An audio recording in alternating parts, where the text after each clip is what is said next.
This is the story of a monk named Nakul. A monk is one who gives up everything and makes only one thing his goal. No person becomes a monk without any reason.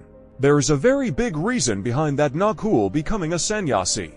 A big reason was that, before becoming a sannyasi, Nakul's mind had made that person do many wrong things, had made him commit many sins. Nakul's mind had become his master, and he was a slave of his mind, even after getting all the comforts and luxuries of life. There was immense pain in Nakul's mind, and this mental pain makes him a monk. After becoming a monk, Nakul gets away from the worldly world and lives in the forest. He goes to meditate, does various types of meditation and practices by begging for alms.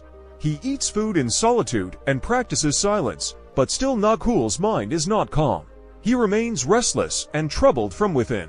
One thing to be understood here is that meditation is the starting point of any spiritual practice. This can be done when our mind is calm, when our mind listens to us, but Nakul's mind was neither calm, nor was he listening to her. This thought was becoming deeply ingrained in Nakul's mind, that it is impossible to control the mind. But then one day Nakul, I meet a person who is neither a saint nor a saint, neither is he an intelligent person.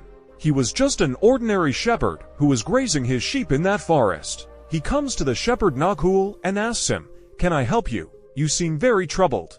I have been watching you for the last several days. You are very restless. If you want, I can help you, shepherd." Hearing this, Nakul says, "Can you help me? You are a worldly man who is indulged in his own illusions." Hearing this, the shepherd says to Nakul, "I can help you. I know how to control your mind." Hearing this from the mouth of Nakul the shepherd, he laughs loudly and says, "What did you say? You know how to control your mind. I have given up everything and came to the forest.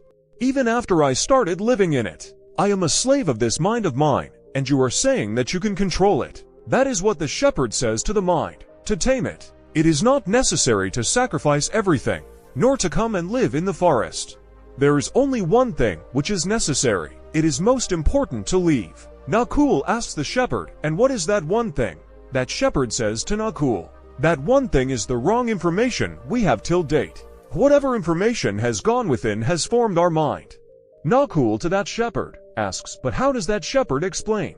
Suppose you have never eaten an apple in your life. If you do not know anything about the taste of an apple, will you ever feel like eating an apple? No. That is why our mind is created."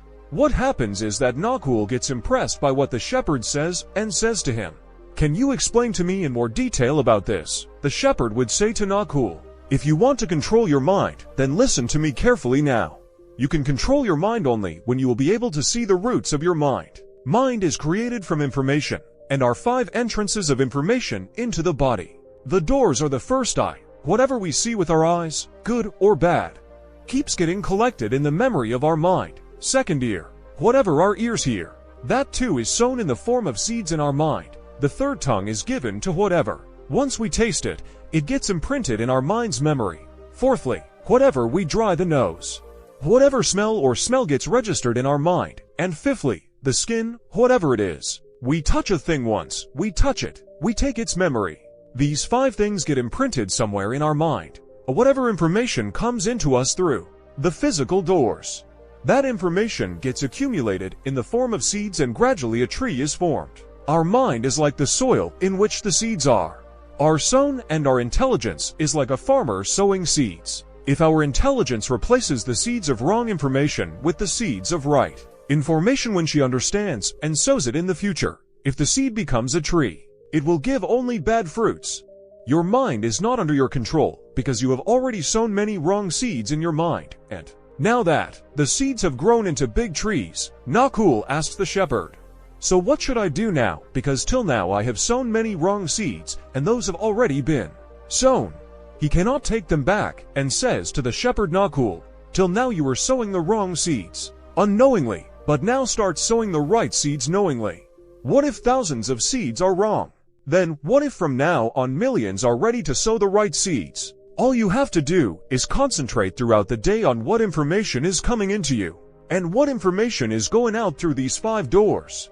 Is that right or not?" Nakul asks, "For how long will I have to do this?" The shepherd says, "The way you do it every day for the rest of your life. You give good food to your stomach, Similarly, you have to give good food to your mind every day, that is, right information and right thoughts every day, every moment of your life. You will get only two options, out of which one option will be right for you, and the other wrong, but you have to choose the right option every time. Always remember this, right?